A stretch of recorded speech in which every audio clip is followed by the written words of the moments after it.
सो good morning everybody, myself Acharya Vishwanath. आइए आज कुछ मैथ्स डिस्कस करेंगे। सबसे पहला बहुत ही आसान question, 2 cube is equal to 8। आसान है, चले। 4 क्यूब 64, तो इसको लिख सकते हैं 4 इंटू 4 इंटू 4, ये 4 इंटू 4 16 इंटू 4, और ये आएगा आपका 64। नहीं, बहुत आसान सा लग रहा होगा। 10 क्यूब 1000, आसान है। सो ये हो जाएगा आपका 1000। Square root of 64 8, 625 25, very good. 81 9, very good. इस पे आ जाए क्यूब रूट, पावर 1/3 माने क्यूब रूट कितना, ये नहीं आया, मैं बता देता हूँ बेटा। 27 को कैसे लिख सकते हैं, 3 क्यूब, नहीं 3 इंटू 3 इंटू 3, गॉट इट। ऊपर पावर क्या है 1/3, पावर मल्टीप्लाई हो जाती है तो क्या आएगा 3 3 1/3, यहाँ से 3 ये कैंसिल हो गया 1, यानी कितना आपका 3। ठीक है, अगला 125, सेम 125 पावर 1/3, इसको क्या लिख सकते हैं बेटा 5 क्यूब, नहीं 125 इज 5 क्यूब। अगेन क्या आ जाएगा यहाँ से 5, यहाँ पे क्या बेटा बेस सेम है, तो ये अगर बेस सेम है तो पावर ऐड हो जाते हैं, तो आएगा 2 रेज टू पावर 2 + 4 यानी 2 रेज टू पावर 6, बराबर है। यहाँ पे नीचे है तो ये ऊपर जाके माइनस हो जाता है, इसलिए मैंने पूछा बेसिक्स से स्टार्ट करेंगे। तो ये आएगा बेटा 4 रेज टू पावर 4, ये नीचे है ऊपर आके माइनस हो जाता है। नेक्स्ट, अगर पावर की पावर है तो ये मल्टीप्लाई हो जाती है, क्या हो जाती है मल्टीप्लाई। तो इसमें क्या आएगा आपका 2 raise to power 2 into 3 which will be 2 raise to power 6। Similarly यहाँ पे 3 रेज टू पावर 4, रूट का माने पावर हाफ पॉजिटिव वैल्यू, तो क्या होगा 3 रेज टू पावर 4 इंटू 1/2, और 4/2 कितना बेटा स्क्वायर, तो ये 3 स्क्वायर आएगा जो कि 9 होगा। ठीक है, सिमिलरली 1000 की पावर 1/3, इसको लिख सकते हैं 10 क्यूब 1/3, 10 3 इंटू 1/3, ये कैंसिल होके 1 आ जाएगा 10। 243 है बेटा 3 की पावर 4 इंटू क्या 1/4, तो ये आके 3 की पावर 4 इंटू 1/4 यानी 3 की पावर 1 यानी कि 3। This is how we can solve this out. ठीक है बेटा, तो ये इसके कॉन्सेप्ट हैं, चेक कर लीजिए कोई कुछ छुट गया हो। अब इसकी ना कुछ यही बेसिक प्रॉपर्टीज अलजेब्रा की फॉर्म में, ये तो हमने उसको सॉल्व करके देखा, बट इसमें से कुछ में गड़बड़ था, मतलब इसको दोबारा से कुछ स्पेशल केसेस डिस्कस कर लेते हैं। तो आइए स्टार्ट करते हैं। तो यहाँ पे है, हम एक नाम यूज करते हैं एक्सपोनेंट। क्या नाम यूज करते हैं, एक्सपोनेंट। सीधा सा फंडा, जैसे मैं बोलूं अगर कि भाई ये मैंने कुछ लिखा जैसे a raise to power b, कैसे पढ़ते हैं इसे कैसे पढ़ेंगे, a raise to power b। Clear है बेटा, इज दैट क्लियर। तो इसमें ये जो नीचे होता है ना बेटा, इसको कहते हैं अपन बेस। क्या कहते हैं इसको, बेस। Is that clear. और ये जो ऊपर है इसको कहते हैं बेटा एक्सपोनेंट। क्या कहते हैं इसको, एक्सपोनेंट। बात समझ आ गई। नीचे जो है उसको क्या कहेंगे, बेस। भाई बेस नीचे होता है, और ऊपर जो है उसको एक्सपोनेंट। Is that clear. जैसे मान लो मैं पूछूं आपसे कि भाई 4 रेज टू पावर 6 में बेस कौन है, आसान है। बेस क्या है भाई 4, और 6 क्या है बेटा यहाँ पे एक्सपोनेंट है जी। 6 क्या है यहाँ पे एक्सपोनेंट। Is that clear. ये तो पहले इसकी पहचान होगी। अब इसके कुछ रूल्स है। जैसे मान लो मैं कहूं 0 रेज टू पावर b, जहां पे b 0 नहीं होना चाहिए, तो 0 की कोई भी पावर हो बेटा, ये हमेशा ही 0 के इक्वल होगा। किसके इक्वल, 0 के। क्या 0 रेज टू पावर b हमेशा किसके इक्वल होगा, 0 के, बशर्ते जो इसका ऊपर है जो एक्सपोनेंट है वो 0 नहीं होना चाहिए। क्या नहीं होना चाहिए, 0। ये बात ध्यान रहेगी। 0 को कितनी बार मल्टीप्लाई कर दो, आंसर क्या आएगा 0। 2 बार करो 0, 50 बार करो 0। और खास बात है, 0 को किसी भी नंबर से मल्टीप्लाई कर दो, उसको क्या कर देता है 0। गजब की बात है ना। किसी से भी 2 करोड़ से मल्टीप्लाई करो 0 को, क्या आएगा 50 करोड़। Got it. 0 बड़े खतरनाक भस्मासुर है बिल्कुल, जिसके ऊपर ये जो है मिल जाता है उसको भस्म कर देता है, 0 बना देता है अपने जैसा। इज दैट क्लियर, पक्का। अच्छा, नेक्स्ट यहाँ पे क्या है बेटा कि अगर ऐसा कुछ हो कि भाई a raise to power 0, base कोई भी आप ले लीजिए एक्सेप्ट फॉर 0, लेकिन उसका एक्सपोनेंट 0 कर दो। क्या कर दो, एक्सपोनेंट 0। तो ये 1 के इक्वल होता है। किसके इक्वल? 1। स्टैंडर्ड कन्वेंशन है। ए बस 0 नहीं होना चाहिए। क्या नहीं होना चाहिए? 0 नहीं होना चाहिए। इज दैट क्लियर बच्चों? तो 0 की कोई भी पावर ले लो, नॉन जीरो, क्या आएगा आंसर? 0। ये तो सिंपल है, हमें समझ आता है। ये थोड़ा सा एडवांस्ड है, तो ध्यान रखो कि किसी की भी पावर जो 0 है वो 1 के इक्वल होता है। किसके इक्वल? 1। ये स्टैंडर्ड एक वो है, मैथमेटिक्स में इसको स्टैंडर्ड फैक्ट यूज करते हैं। इज दैट क्लियर बच्चों? पक्का? पांचवी चीज क्या है कि अगर आ जाए 0 रेज टू पावर 0, क्या आ जाए? क्या आ जाए? 0 रेज टू पावर 0, तो इसमें समस्या वाली बात है। समस्या क्या है? ऊपर के हिसाब से 1 होना चाहिए, एक्सपोनेंट के 0 के हिसाब से, और बेस के 0 के हिसाब से 0। कॉन्फ्लिक्ट हो गया कि नहीं? So this is not defined. क्या चीज? क्या चीज? Not defined. क्यों डिफाइंड नहीं है? क्योंकि बेस के हिसाब से देखें तो 1 आना चाहिए, सॉरी 0 आना चाहिए, और एक्सपोनेंट के हिसाब से देखें 1 आना चाहिए। भाई एक ही चीज के दो वैल्यू तो नहीं हो सकते ना। इज दैट क्लियर बच्चों? तो ये डिफाइंड नहीं होता। इज दैट क्लियर बच्चों? पक्का?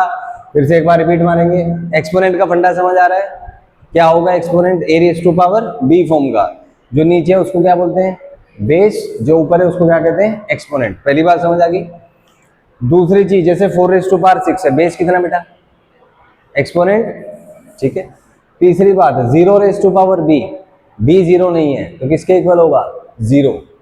नेक्स्ट बात, ए रेज टू पावर 0 1। ये फंडा क्लियर है? पक्का? और उसके बाद 0 raise to power 0 not defined. Is that clear बच्चों? अब इसकी ना कुछ प्रॉपर्टीज हैं। जैसे आपसे कहे कि भाई A raise to power B multiplied by A raise to power C, क्या बोले? A raise to power B multiplied by A raise to power C. तो ये होता है बेटा बेस सेम है तो पावर ऐड हो जाती है, A raise to power B plus C. ध्यान रहेगी बात? ध्यान रहेगी बात? जैसे एग्जांपल ले लो, मान लीजिए पूछता है आपसे 3 raise to power 4 into 3 raise to power 6, क्या लिखूं इसको? 3 रेज टू पावर 4 प्लस 6 कितना होता है भाई? आसान है। एक और एग्जांपल ले लो, मान लो मैं कहूँ 10 raise to power 5 10 raise to power 2, क्या आएगा? बोलो यार। 10 रेज टू पावर 5 प्लस 2 कितना बेटा? 10 रेज टू पावर 7। एक और एग्जांपल ले लो, 6 raise to power 4 6 raise to power 9, क्या आएगा? 6 रेज टू पावर 4 प्लस 9 यानी कि 6 raise to power 13। Is that clear बेटा? अगली प्रॉपर्टी है इसमें, जब ऐसा हो A raise to power B upon A raise to power C, क्या? A raise to power B upon A raise to power C जब डिवाइड में है तो क्या होगा? इसको लिख सकते हैं A raise to power B minus C. क्या लिख सकते हैं? A raise to power B minus C. अच्छा, यहाँ पे मेरी अजम्पशन है कि ए बी सी सारे पॉजिटिव हैं। कैसे हैं? सारे पॉजिटिव। बराबर है? बराबर है। Is that clear? एग्जाम्पल ले लो, मान लो मैं कहूँ 4 raise to power 6 upon 4 raise to power 2, बोलो कितना होगा? 4 रेज टू पावर 6 माइनस 2 कितना भाई? 4 रेज टू पावर 4। अगला मैं पूछूं आपसे 7 raise to power 6 7 raise to power 2 कितना होगा? 7 रेज टू पावर बोलो 6 माइनस 2 कितना भाई? 7 रेज टू पावर 4। मैं बोलूँ आपसे 10 की पावर 4 अपॉन 10 की पावर 2 कितना बेटा? 10 की पावर 4 माइनस 2 10 स्क्वायर कितना होता है जी? 100। इज दैट क्लियर बेटा? आसान है? ठीक है। अगला है ये वाला, अगर आपसे पूछे 1 upon A raise to power B, तो इसको लिखते हैं A raise to power minus B. क्या? A raise to power minus B. Is that clear? Example ले लो, मैं पूछूं आपसे 1 अपॉन 4 की पावर 3, बोलो इसको क्या लिखूं? 4 की पावर माइनस 3। मैं कहूँ आपसे 1 अपॉन 6 की पावर 8, बोलो भाई क्या लिखूं? 6 की पावर माइनस 8। मैं लिखूं आपसे 1 अपॉन 10 की पावर 4, क्या लिखूं भाई? 10 की power minus 4। Is that clear बच्चों? एक प्रॉपर्टी, जैसे मैं लिखूं A raise to power B और whole raise to power C, A raise to power B और whole raise to power C multiply हो जाएंगे तो क्या आएगा? A raise to power B C. बराबर है? एग्जाम्पल ले लो, मैं पूछूं 2 raise to power 4 raise to power 2, क्या लिखूं? 2 रेज टू पावर 4 इंटू 2 माने कि 2 रेज टू पावर 8। मैं लिखूं मान लो 3 raise to power 6 power half, क्या लिखूं? 3, अच्छा ये दिखाई नहीं दे रहा क्या? 3 raise to power 6 into half कितना? 3 का क्यूब। मैं लिखूं यहाँ पे 10⁴ रेस टू पावर मान लो 1/4, क्या आएगा? मल्टीप्लाई कर दो दोनों को, कितना? 10⁴ इंटू 1/4 कितना? 4 इंटू 1/4 कितना? 1। तो क्या आ जाएगा आपका?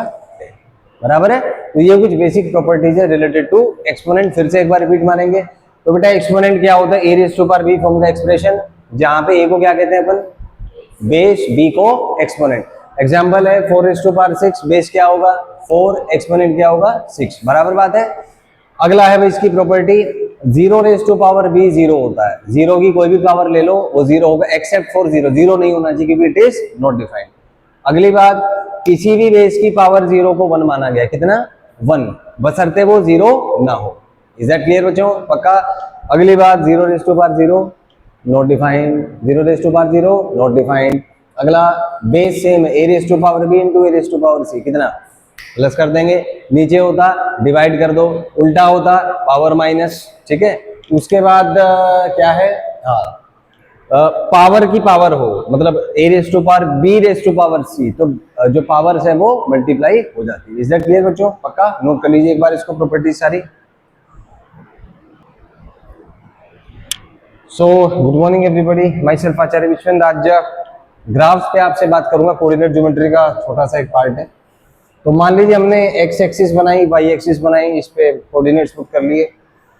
अब इसमें ना अपने को पॉइंट्स प्लॉट करने हैं। तो बताइए 2,0 कैसे बनाऊंगा? बोलो।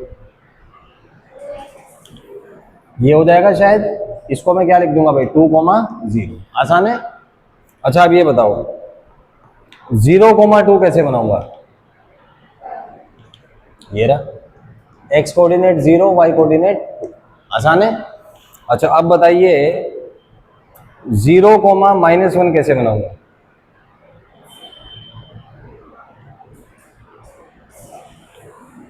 सोचो, एक्स कोऑर्डिनेट 0 है, वाई कोऑर्डिनेट है -1, तो ये कहां पे लाई करेगा पॉइंट? एक्स एक्सिस पे कि वाई एक्सिस पे? वाई एक्सिस पे। तो शायद ये कुछ होगा नहीं। आसान है।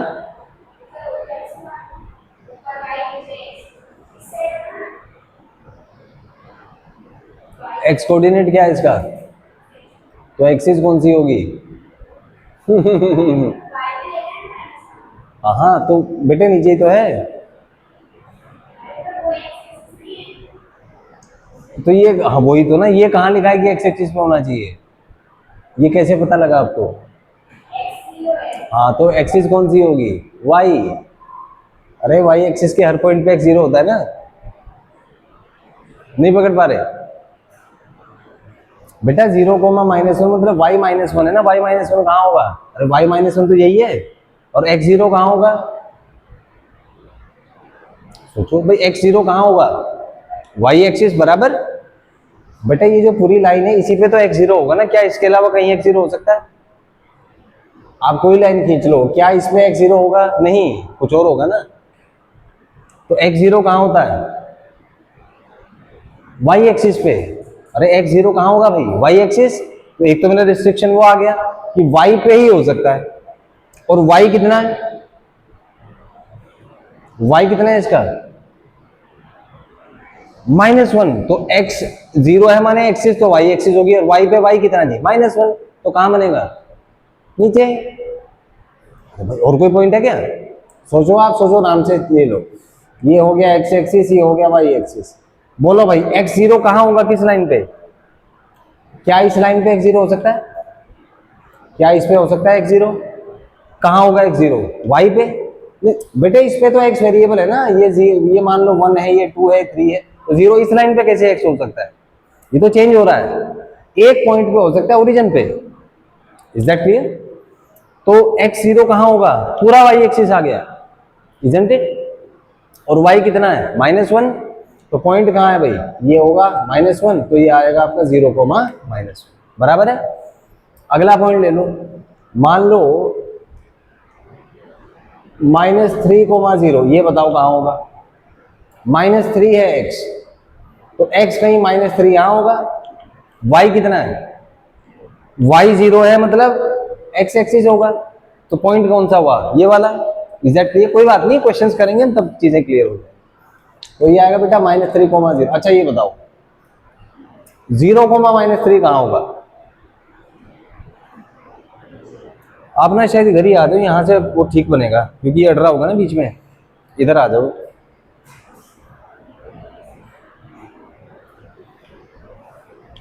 हाँ जी बोलो भाई, 0,-3। अब तो समझ आ गया, x 0 है माने y एक्सिस, और y कितना बेटा -3, तो ये होगा। Is that clear? एक और एग्जांपल ले लो, आपसे पूछे -5,0 कहाँ होगा? अपने आप करो, -5,0 बोलो। ये x ये y, x कितना है भाई -5, कहीं यहाँ होगा। y कितना है 0, y 0 तो x एक्सिस पे ही होता है। Is that clear? चलो अच्छा ये बताओ 2,3, सिंपल कर देता हूँ, 2,3 बोलो कहाँ होगा? ये x ये y, ये मान लो 1 2 1 2 3, तो x2 है, x2 पकड़ लो, x2 इस पॉइंट पे है कि नहीं? यहां से चलना शुरू करो y के पैरेलल। किसके पैरेलल? y के। इज दैट क्लियर बच्चों? y कितना है 3, y3 पकड़ लो, कहीं यहाँ होगा। y से आप चलो x के पैरेलल, फंडा समझ आ गया? x कोऑर्डिनेट पकड़ लो, उससे चलो y के पैरेलल, y कोऑर्डिनेट पकड़ लो, उससे चलो x के पैरेलल। कहीं ना कहीं मिलेंगे दोनों पॉइंट्स, जिस पॉइंट पे मिलेंगे उसका हो जाएगा कोऑर्डिनेट 2,3। Is that clear? अच्छा चलो ये बताओ -2, -1 कहाँ होगा? सोचो भाई, ये x एक्सिस ये y एक्सिस, x कितना है भाई -2, तो x में तो इधर होगा, और y कितना है -1, y में कहीं यहाँ होगा, तो इससे y के पैरेलल, इससे x के पैरेलल, बन गया पॉइंट मेरा कौन सा जी? -2, -1। इज दैट क्लियर बच्चों?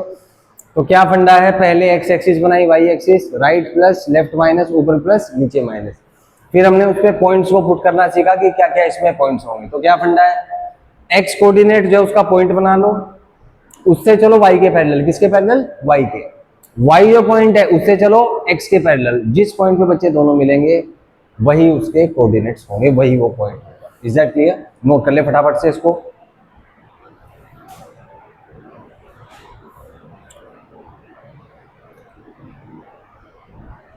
ये बस प्लॉट कर लो आप ना, ग्राफ बना के अपने हिसाब से, एक बार अपने हिसाब से कर लो, इसको मत देखो, केवल क्वेश्चन देख के अपने हिसाब से प्लॉट कर लो। कुछ डाउट आएगा फिर अपन डिस्कस करेंगे, अपने हिसाब से देख लीजिए।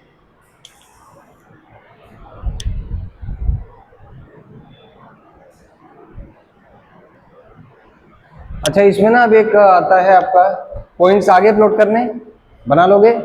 ठीक है। इसमें एक फंडा आता है आपका ना डिस्टेंस फॉर्मूला। जैसे मान लीजिए ये x एक्सिस हो गया, ये y एक्सिस है, यहाँ पे एक पॉइंट है ए, एक पॉइंट है बी। ए के कोऑर्डिनेट्स मान लो x1 y1, बी के कोऑर्डिनेट्स मान लो x2 y2, दोनों को ज्वाइन कर दो, बीच का डिस्टेंस है मान लो d। तो कैसे निकालते हैं d? बोले हैं? नहीं पता डिस्टेंस फॉर्मूला? अब पढ़ लो।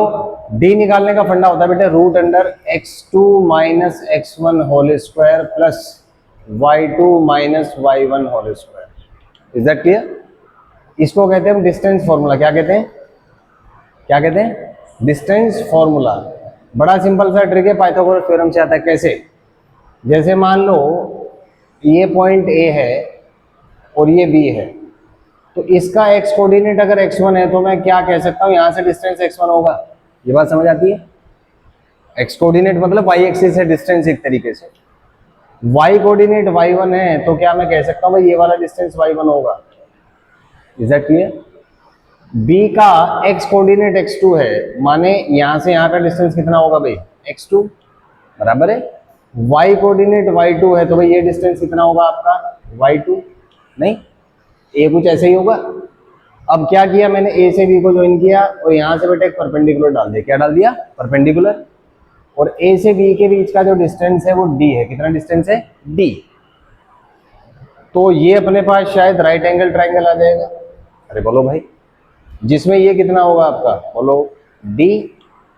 ये साइड कितना आएगा, बोलो भाई। ये वाला x1 है, ये वाला x2 है, तो ये वाला कितना होगा? अरे यहां से यहां तक x2 है भाई, ये x1 है, तो बीच का कितना? अरे यार ये यहाँ से यहाँ तक x2 है भाई, ये x1 है, तो ये कितना होगा x2 माइनस x1, तो ये डिस्टेंस हो गया आपका x2 माइनस x1। सिमिलरली ये यहाँ से यहाँ तक है y2, यहाँ से यहाँ तक है y1, तो ये बीच का कितना होगा y2 minus y1, y2 minus y1।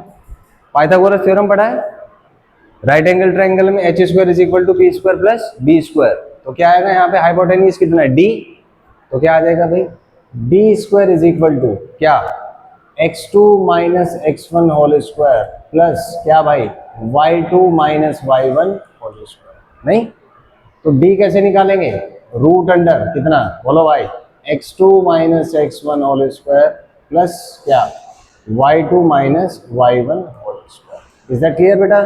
इसी को कहते हैं क्या डिस्टेंस फॉर्मूला, क्या कहते हैं इसको डिस्टेंस फॉर्मूला। ध्यान रहेगी बात। तो अगर स्पेस में दो पॉइंट्स हैं, कोऑर्डिनेट्स हैं x1 y1, दूसरे का है x2 y2, डिस्टेंस कितना बीच में बोलिए? अरे भाई दो पॉइंट्स हैं, कोऑर्डिनेट्स हैं x1 y1, दूसरे के हैं x2 y2, तो इनके बीच का डिस्टेंस कितना? अरे ये क्या है, ये रूट अंडर क्या x2। देखो बेटे एक चीज आपको मैं बताऊं, let me to make it clear.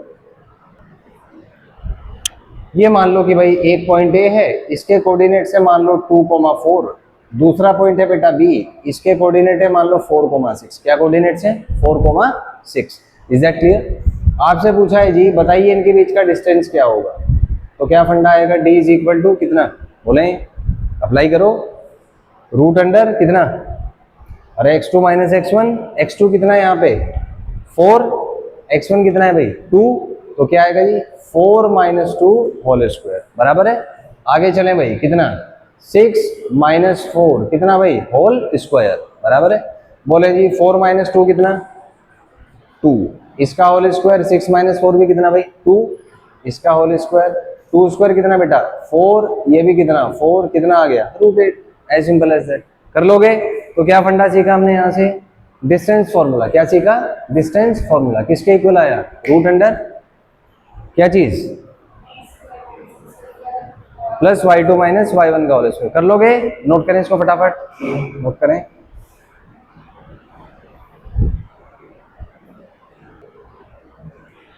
एक छोटा सा पॉइंट्स बना लो, इसको बल्कि ना प्लॉट कर लो आप,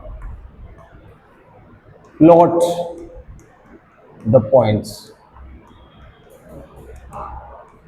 पहला ले लो 2,3, दूसरा 4,-5, तीसरा -3,-4, चौथा 5,0, पांचवा 0,5, छठा 0,-6, सेवेंथ -7,0 सर हाँ -7,0, 8th है मान लो 0,0, 9th मान लीजिए आप 2,3,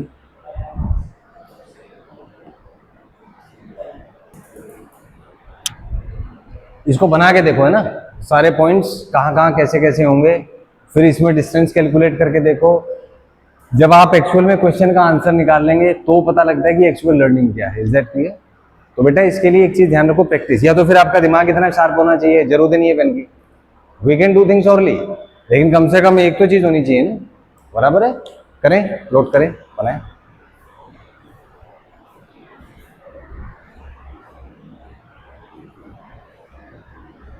और देखें सारे क्वेश्चन आप बनाए 1 मिनट के अंदर सब,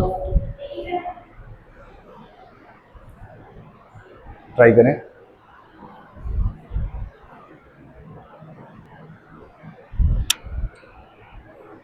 सो good morning everybody, myself Acharya Vishnu. आज कुछ कोऑर्डिनेट ज्योमेट्री पे आपसे पॉइंट डिस्कस करूंगा। जैसे आपको पॉइंट प्लॉट करने 2,3, तो suppose this is X axis, this is Y axis, ये कुछ कोऑर्डिनेट्स होंगे ऐसे। तो 2,3 प्लॉट करने के लिए x इज इक्वल टू 2 से स्टार्ट करें, y इज इक्वल टू 3 से स्टार्ट करें, जहाँ पे दोनों पॉइंट्स मिलेंगे वो कोऑर्डिनेट हो जाएगा आपका 2,3। नेक्स्ट इज 4,-5, तो x 4 कहीं यहाँ पे होगा, -5 कहीं यहाँ पे होगा, 4 से लाइन डालें, 5 से डालें, जिस पॉइंट पे मिलेंगे 4,-5। नेक्स्ट है -3 -4, this is your x, this is your y।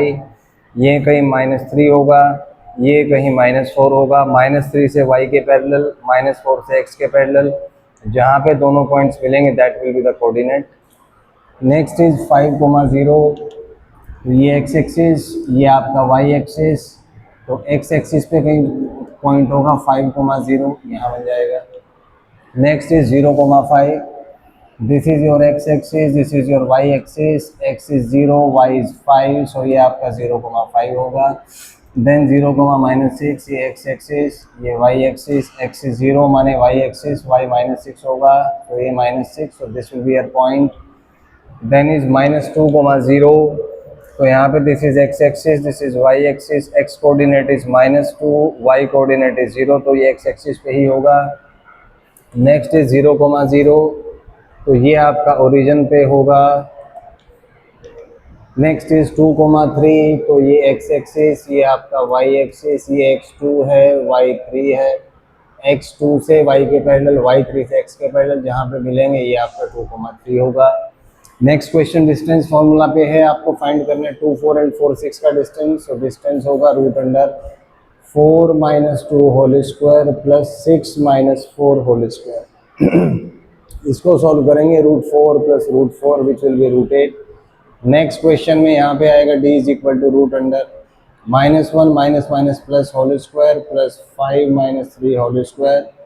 इसको सॉल्व करेंगे, √1 + 4 विच विल बी √5। नेक्स्ट है √(-2 - 3), तो -1 whole square plus 5 whole square, that will be √26। So in this way we can solve certain questions based on this. So if you have any doubt, you can ask in the comment section. Thank you and have a nice day.